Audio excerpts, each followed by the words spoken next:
When I think about how all people do and can experience physical pain, but that not all people actually experience suffering, and that to this day, with the updated information that I've uncovered through my trauma-informed courses and somatic-informed courses, that you actually still have academics as well as researchers without this actual updated information, I'm kind of like, what? So here's where one of the clips that I still remember is when Sadhguru is spelling out how humanity doesn't have to suffer. And I'm like, yeah, straight on, because I know that I don't suffer.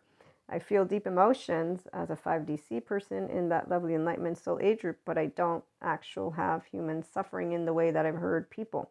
And when I learned about what it is when our brain is actually in a state of suffering, I can confirm without a shadow of a doubt that I don't know this experience.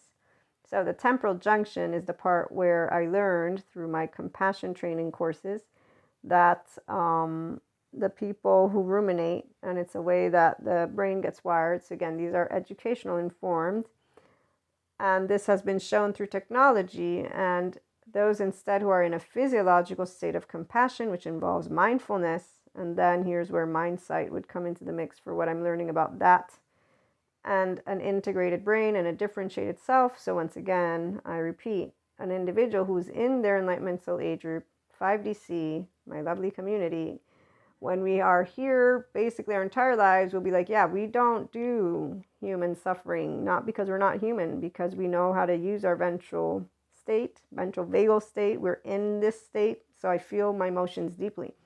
But my mind has always evaluated them with the prefrontal cortex, with equanimity. So I'm learning a bunch of things as a 43-year-old person because I support people on their personal development. And I'm like, wow, I really don't know suffering. And to this day, getting contested, it's like, what? Okay.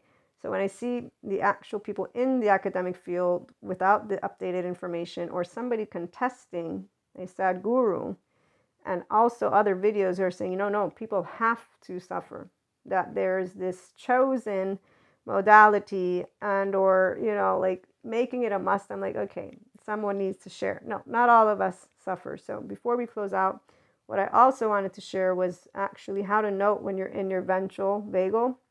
And this comes from Making a Nervous System menu from nicabm.com, where Deb Dana gives a pathway to regulation menu. And so when it comes to identifying exercises for the ventral, the words used are, how can I use this to savor and deepen my experience, which is what we get to live every day. Tune in for more.